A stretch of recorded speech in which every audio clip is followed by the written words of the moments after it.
গতকালের যে ঘটনার চট্টগ্রামে ঘটে গেছে, যে চিন্ময় প্রভুকে নিয়ে আমরা খুব মর্মাহত। ঘটনাটা এমন হওয়ার ছিল না, যে আমাদের এই নতুন বাংলাদেশে তো এমন ঘটনা হওয়ার কথা না। তার মানে এই কিছু দুষ্কৃতিকারী নিশ্চয়ই আমাদের সাথে মিশে বা আমাদের এই দেশে এখনো পর্যন্ত অরাজকতা এবং সাম্প্রদায়িক ইস্যু নিয়ে চাঙ্গা সৃষ্টি করার পায়তারা করছে। তো আমরা সবসময় এটা নিয়ে ষষ্ঠ ছিলাম, আমরা এটা নিয়ে সবসময় কথা বলেছি এবং এখনো বলে যাচ্ছি, ভবিষ্যতে বলবো। আপনারা জানেন, যখনই সংখ্যালঘু অধিকার নেতৃবৃন্দ আমাদের শ্রদ্ধেয় প্রধান উপদেষ্টা ডক্টর ইউনূস স্যারের সাথে ওনারা কথা বলতে যান এবং ওরা তার কথা বলে, সেখানে আমরা আশ্বাস পেয়েছি। এরপরে কিন্তু আমরা বলেছিলাম যে আমরা তখনই আবার আন্দোলনে নামবো যখন দেখবো আমরা কোনো দৃশ্যমান বাস্তবায়ন দেখতে পাবো না। আমরা কিন্তু আমাদের 8 দফা দাবি নিয়ে শুধুমাত্র পূজার ছুটির 2 দিন বাদে আর কোনো কিছু নেই কিন্তু সরকারের পক্ষ আমাদের সাথে কথা বলেননি। তবে আমরা দুটো একদিন ছুটি পেয়েছি, আগেও তো একদিন ছিল, এখন প্রায় 2 দিন। এই নিয়ে আমরা কিন্তু সরকারের সাথে এখনো আলাপ-আলোচনা চালিয়ে যাচ্ছে সংখ্যালঘু অধিকার আন্দোলনের নেতৃবৃন্দ। আমরা শান্তিপূর্ণ ভাবে এবং আলোচনার মাধ্যমে আমরা কিন্তু এই সংখ্যালঘুদের 8 দফার বাস্তবায়ন চাই। আন্দোলন হবে, রাজপথে আন্দোলন হবে, কিন্তু মঞ্চ তৈরি করে কোনো আন্দোলন আমরা চাই না।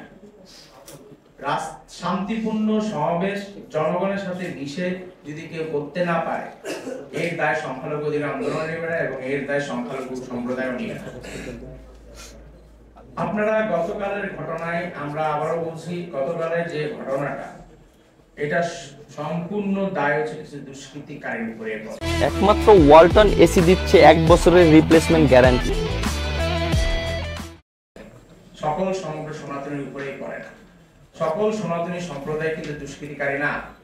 আমরা দেখছি কিছু দুষ্কৃতিকারী, তারা সোশ্যাল মিডিয়া থেকে শুরু করে বিভিন্ন ভাবে হয়রানি করতেছে আমাদের, এবং আমাদেরকে বলা হচ্ছে যে আমরা দেশের নাগরিক না।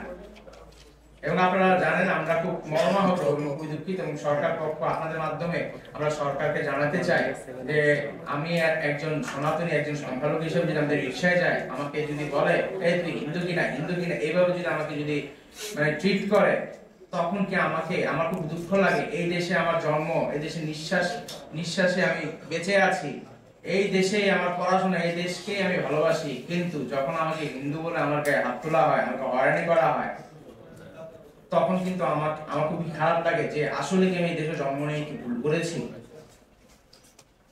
আমি যখন স্কুলে পড়তাম তখন কিন্তু আমরা ধর্ম দেখতাম না। আমরা ঈদের সময় যেমন আমি আমার অন্য ধর্ম মুসলিম বন্ধুর বাড়িতে যেতাম, সেই যে তার বাসায় গিয়ে আমরা যে ঈদের সেমাই খেতাম এবং আমার পূজায় তারা আসতো, তারা আমাদের যে পূজার আনন্দটা ভাগাভাগি করতো আমাদের সাথে, আজকে সেই জিনিসটা কোথায়?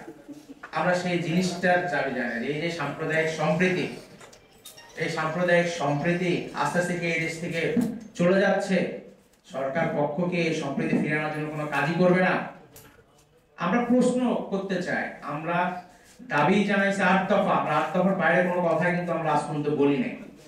আমরা এখনো বলছি, আমরা কিন্তু সরকার পক্ষ এবং ছাত্র আন্দোলনের যে ভাইরা আছেন, বোনেরা আছেন, তাদের সাথে আমরা কিন্তু আলোচনার মাধ্যমে আমরা সমাধান চেয়েছি। এই দেশে আন্দোলনের নাম করে রাস্তায় নামতে হবে, জনগণের হয়রানি করতে হবে এবং আন্দোলনের নাম করে গাড়ি পোড়াইতে হবে, গাড়ি ভাঙচুর করতে হবে, আন্দোলনের নাম করে আমাকে প্রশাসনিক কর্মকর্তাদের উপর হামলা চালাতে হবে, এই দেশটা তো আমরা চাই নাই।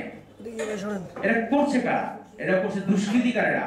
এদের কোনো ধর্ম হয় না, এদের কোনো বর্ণ হয় না, এদের কোনো জাত হয় না, এরা একটা এদের পরিচয়, এরা দুষ্কৃতিকারী, এরা দাঙ্গাকারী, এরা উগ্রবাদী। তো এই উগ্রবাদী সকল সনাতনী বা সংখ্যালঘুরা না, এই উগ্রবাদী কোন সংখ্যাগরিষ্ঠ মানুষও না, এই উগ্রবাদীর সংখ্যা খুবই কম। আমরা আমাদের আগের সংবাদ সম্মেলনে আমরা বলেছি যে আমরা একসাথে কাজ করতে, সরকারের সাথে একসাথে কাজ করতে চাই, সাধারণ মানুষের সাথে কাজ করতে চাই, দেশের শান্তি এবং দেশের যে কোনো সুষ্ঠুভাবে যে কোনো কাজ বা কর্মপন্থার ভেবে আমরা একসাথে থাকতে চাই। আপনারা আরো জানেন যে আমাদের কিছু সনাতনী নেতৃবৃন্দদের নামে কিছু দুষ্কৃতিকারী সরকারের সাথে মিশে হোক বা অন্য রাজনৈতিক দলের সাথে মিশে হোক, তারা কিন্তু মিথ্যা হয়রানিমূলক এবং পূর্বশত্রু জের ধরে তারা মামলা বা হয়রানি, এবং গতকালের সবচেয়ে দুঃখজনক খবর কিশোরগঞ্জে একটা ফ্যামিলির 4 জন সদস্যকে কিন্তু মার্ডার করা হয়। এই যে এগুলো আমরা প্রতিনিয়ত নিউজগুলো পাচ্ছি, এই নিউজগুলা আমরা কি বিচার পাবো না?